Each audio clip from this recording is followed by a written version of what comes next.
कृपया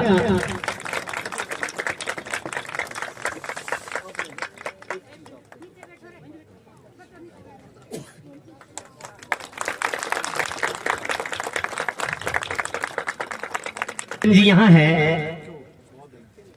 सुनीता ठाकुर तर्रार रहे।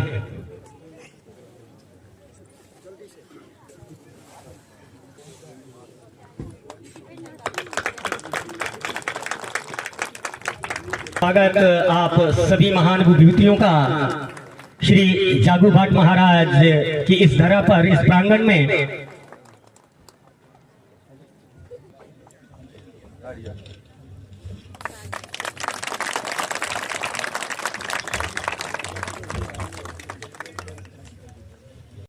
माननीय मोदी जी का लोहा पूरी दुनिया मानती है। उनके नेतृत्व में हम सबसे तेज गति से आगे बढ़ने वाला देश बने, चौथी दुनिया की सबसे बड़ी अर्थव्यवस्था बने, और लक्ष्य ये है कि 2047 तक इस देश को विकसित राष्ट्र बनाया जाए। आज उस दिशा में हम आगे बढ़ रहे हैं, और इन 11 सालों में हमने जो कभी सोचा नहीं था वो माननीय मोदी जी ने करके दिखाया। आज हमको खुशी होती है जब जल जीवन मिशन में हर घर पीने का पानी पहुंचाने का काम किया गया। 15 करोड़ से ज्यादा घरों को इस देश में शुद्ध पीने का पानी जो है नलकों के माध्यम से दिया जा रहा है। 10 करोड़ से ज्यादा परिवारों को आयुष्मान भारत योजना के तहत जोड़ा गया, जिसमें 5 लाख रुपए तक मुफ्त इलाज की सुविधा दी गई। आज हम देखते हैं जब किसी को कोई गंभीर बीमारी हो जाती है, इलाज के लिए पैसे नहीं होते, कई बार गहने बेचने पड़ते हैं, जमीन गिरवी रखनी पड़ती है, मकान गिरवी रखना पड़ता है। ऐसे समय में 5 लाख रुपए माननीय मोदी जी ने मुफ्त इलाज के लिए दिए। और जो 70 साल से ऊपर के हैं उनको तो चाहे बुजुर्ग माता है चाहे बहनें हैं, सभी को मुफ्त इलाज की सुविधा दी। 4 करोड़ से ज्यादा प्रधानमंत्री आवास योजना के घर माननीय मोदी जी ने इस देश में बनाने का काम किया है। 80 करोड़ लोगों को 5 किलो अनाज मुफ्त दिया जा रहा है। और कब से दिया जा रहा है? जब कोरोना आया था तब से दिया जा रहा है। आज हमको खुशी होती है जब 25 करोड़ लोग गरीबी रेखा से बाहर निकले हैं, उनको गरीबी रेखा से बाहर निकालने का काम माननीय मोदी जी ने किया। और हम अंदाजा नहीं लगा सकते जो ऐतिहासिक काम माननीय मोदी जी ने किए।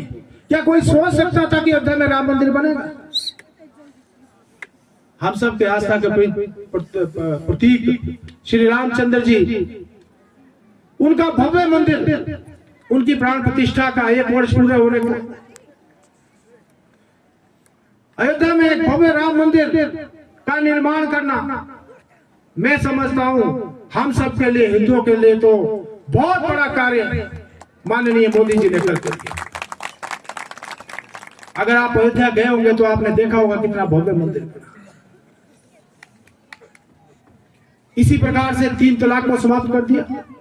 यहां देख रहे थे महिलाएं ज्यादा संख्या में, महिलाओं के लिए लोकसभा और विधानसभा में 33% आरक्षण अगर देने का काम किसी ने किया तो माननीय मोदी जी ने किया। महिलाएं हमारे समाज का 50%। आने वाले समय में अभी साकेत जी कह रहे थे कि रीना जी एकमात्र, अब तो खैर 3 महिलाएं हो गई, पहले एकमात्र विधायक थी। लेकिन आने वाले समय में अगर 68 ही सीटें रहती है हिमाचल में, वैसे तो सीटें बढ़ जाएंगी, अगर 68 ही रहती है तब भी 23 महिलाएं विधायक बनकर जाएंगी। 23 महिलाएं।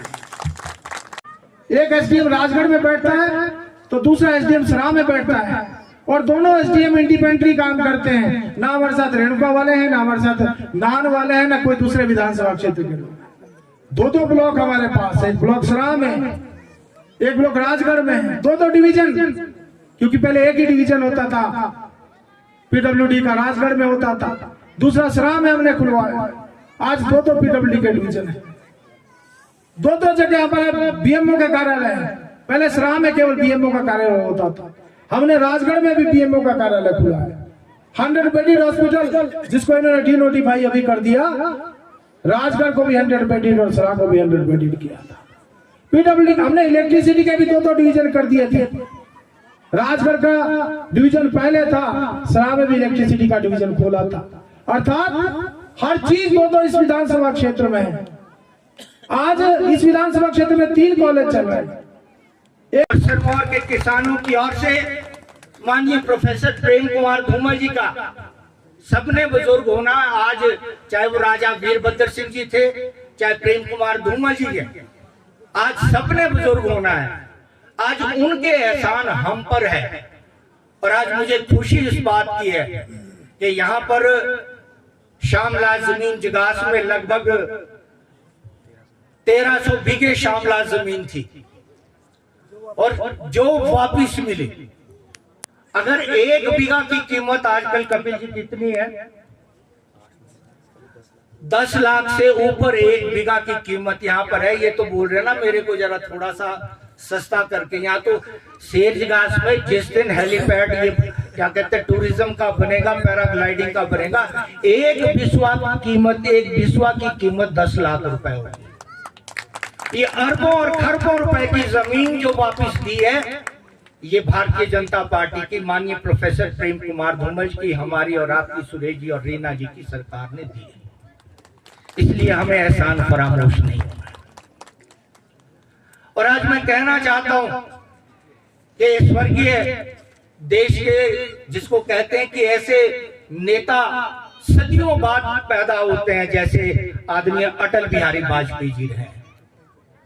आज जिस सड़क के माध्यम से आ रहे हैं, ये हमारी जीवन की रेखाएं हैं, ये हमारी भाग्य रेखाएं हैं।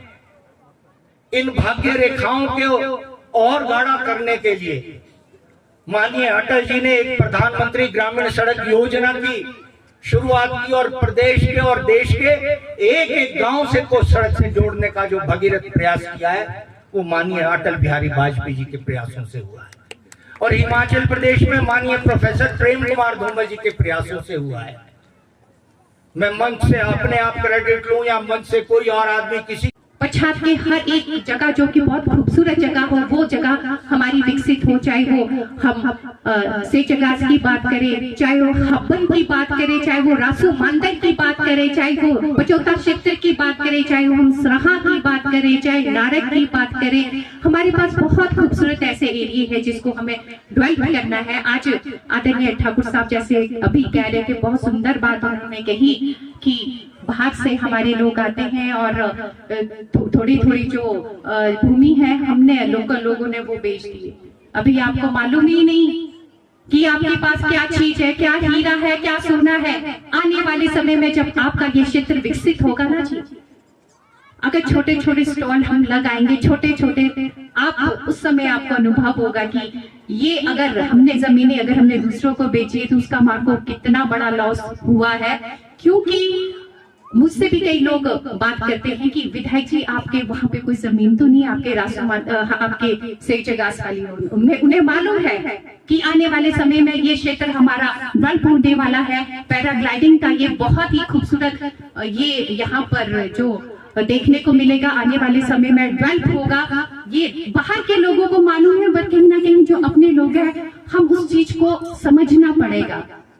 और जिस प्रकार यहाँ पर इस मंच के माध्यम से कहा गया कि अभी बहुत कुछ हमें यहाँ पे करना है। बहुत खूबसूरत जगह हमारे पास यहाँ पे क्रिकेट स्टेडियम भी यहाँ पर हमारे पास बन सकता है और हेलीपैड भी आपने कहा कि वो भी यहाँ पर उसका भी निर्माण हो सकता है। आज मैं विधायक होने के नाते मैं ये कहना चाहूंगी, विधानसभा के अंदर और विधानसभा के बाहर आपके क्षेत्र के लिए हमेशा ये विधायक एक बेटी एक बहन बनकर हमेशा